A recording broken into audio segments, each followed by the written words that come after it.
ఓం శ్రీ గురుభ్యో నమః. ఓం గం గణపతయే నమః. శివానందలహరి 44వ శ్లోకం. కరలగ్న మృగ కరీంద్రభంగో కరశార్దూల విఖండనోస్త జంతు గిరిశో విశదాకృతిశ్చ చేతః కుహరే పంచముఖోస్తి కుతోభీః.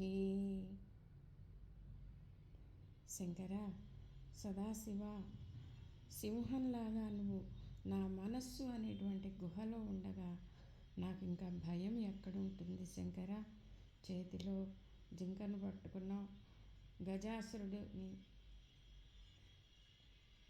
సంహారం చేశావు, వ్యాఘ్రాసురుణ్ణి సంహారం చేశావు, ప్రాణుల్ని నీలో లయం చేసుకుంటూ ఉన్నావు.